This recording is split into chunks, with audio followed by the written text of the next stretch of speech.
இதுல இன்னொரு அமைச்சர் வந்து தேம்பி அழுகுறாரு. அவருக்கு ஆஸ்கர் விருது வந்து சீக்கிரமா வழங்கணும்னு நான் ஆஸ்கர் நிறுவனத்தை நான் கேட்டுக்கிறேன். நான் ஏன்னா ஒரு துயர சம்பவத்தை வச்சுக்கிட்டு இவங்க அரசியல் செய்து கொண்டிருக்கின்றார்கள். இதெல்லாம் மக்கள் பேச ஆரம்பிச்சுட்டாங்க. மக்களுக்கு தெரியும். மக்களை வந்து ஒரு நாள் ஏமாத்தலாம், 2 நாள் ஏமாத்தலாம், ஆனா எப்பவுமே ஏமாத்திட்டு இருக்க முடியாது. அதனால இது உண்மை. என்ன நடந்தது, ஏன் இங்க அனுமதி கொடுத்தாங்க, ஏன் பெரிய இடத்துல கொடுக்கல, காவல்துறை இன்டெலிஜென்ஸ் அவங்களுக்கு தெரியும், ஏன் பெரிய இடத்துல கொடுத்துருக்கலாம். கடந்த கூட்டத்தில் எவ்வளவு கூட்டம் வந்தது, இந்த கூட்டத்தில் எவ்வளவு வரப்போகுது, எல்லாம் இது ஒரு பக்கம், அரசு ஒரு பக்கம். அதே வேளையில விஜய் அவருடைய கட்சி அவர் தாமதமா வந்ததும் ஒரு காரணம் தான். 11:30 மணிக்கு அறிவிச்சிருக்காங்க, அவர் வந்தது ஒரு 6:30க்கு வந்திருக்கிறான்னு சொல்லி. இல்ல ஒரு கடமை இருக்கு. அரசு எங்களை உட்பட எல்லா அரசியல் கட்சிக்கும் ஒரு கடமை இருக்கு. அட்லீஸ்ட் 11:30 மணிக்கு நீங்க சொன்னீங்கன்னா ஒரு 2 மணி 3 மணி 4 மணிக்கெல்லாம் வரணும். அது ஒரு கடமை இருக்கு. தொண்டர்களுக்கு தண்ணி கொடுக்கணும், உணவு இருக்குது, எல்லாம் இருக்குது.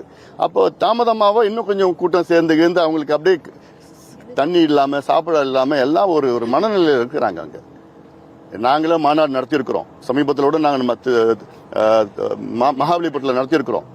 10 லட்சம் பேருக்கு மேல கூடினாங்க. ஒரு சின்ன பிரச்சனை, சின்ன அசம்பாவிதம் கூட கிடையாது. அதுல 10 லட்சம் பேருக்கு மேலனா அதுல 5 லட்சம், அதுக்கு மேல 5 லட்சம் பேர் உள்ள வர முடியல. ஏன்னா அங்க வந்து திருப்பி விட்டுட்டாங்க போலீஸ்ல, உள்ள வர முடியாது, இடம் இல்லைன்னு சொல்லிட்டு. இதெல்லாம் இருக்கு. நாங்களும் அதை ஏத்துக்கிட்டோம். கட்சிக்கும் ஒரு பொறுப்பு இருக்கு. அதே வேளையில பொதுமக்களுக்கும் பொறுப்பு இருக்கு. பொதுமக்களுக்கு என்ன, இது வந்து இருக்கைகள் வைத்த கூட்டம் கிடையாது. சேர் போட்டு ஒரு அரேஞ்ச் பண்ற ஒரு பொதுக்கூட்டமோ ஒரு மாநாடு கிடையாது. ஏதோ கூடுறாங்க, வர்றாங்க, அவர் 20 நிமிஷம் பேசுறாரு, அப்புறம் போயிடுறாங்க. அதுல போய் குழந்தைகளையும் பெண்களையும் கூட்டிட்டு நெரிசல கூட்டிட்டு போறதெல்லாம் வந்து பொதுமக்களுக்கும் கடமை இருக்கு. அதெல்லாம் கூட்டிட்டு போக கூடாது. இருக்கைகள் இருந்துன்னா கூட்டிட்டு போகலாம், பெண்கள்லாம் கூட்டிட்டு போகலாம், பத்திரமா பாதுகாப்பா கூட்டிட்டு போகலாம் இருக்கு. இதுக்கு முன்பு கூட்டம்லாம் அவ்வளவு நெரிசல்லாம் இருக்குது. அல்ல அவங்களுக்கும் இருக்குது. அது எல்லாத்துக்கும் கடமை இருக்குது. அல்ல அதனால ஆனா இது போன்ற சம்பவங்கள் மறுபடியும் வரக்கூடாது, நடக்கக்கூடாது. இதை தவிர்க்க வேண்டும். நீதியரசர் அருணா ஜெகதீசன் அவர்கள் நல்ல நேர்மையானவர் தான். அவங்க அந்த அம்மா இதுக்கு முன்பு ஸ்டெர்லைட் கூட பண்ணியிருக்கிறாங்க. இதுல செய்யட்டும், ஒரு பக்கம் அவங்க செய்யட்டும்.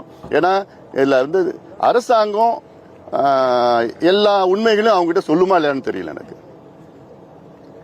அதனாலதான் சொல்லுமா இல்லையா மறைக்கப்படுவாங்க. அதுதான் நான் எப்படி சொல்றது நான். ஏன்னா அதுக்காக தான் எங்களுக்கு வந்து இன்னும் ஒரு படி போட்டு வேற சிபிஐ விசாரணையோ இன்னும் ஒரு ஹைகோர்ட் ஒரு கைடட் ஒரு இன்வெஸ்டிகேஷன் ஸ்பெஷல் இன்வெஸ்டிகேஷன் டீம் ஒன்று போச்சுன்னா இல்ல யார் இன்ஸ்டிகேட் பண்ணிருக்கிறா, யார் பவர் கட் நடந்தது, யார் பாட்டில் உள்ள வீசி இருக்கிறாங்க, இதெல்லாம் வதந்திகள் தான். அது பண்ணிருக்காங்களா இல்லையா, உண்மையா, அதனால ஏற்படுச்சா, எப்படி எங்க இன்ஸ்டிகேட்டிங் பாயிண்ட் வந்தது? இல்ல அதெல்லாம் அது பண்ணுவாங்க எல்லாம். அது ஒரு இன்ஸ்டிகேஷனா நான் பார்க்க முடியாது. பட் இதுல மீறி எங்க இருக்கு இதெல்லாம்? முதல்ல அந்த இடத்தை யாரு தேர்வு பண்ணா, இதெல்லாம் எல்லாமே பொறுப்பெடுத்துக்க வேண்டும்.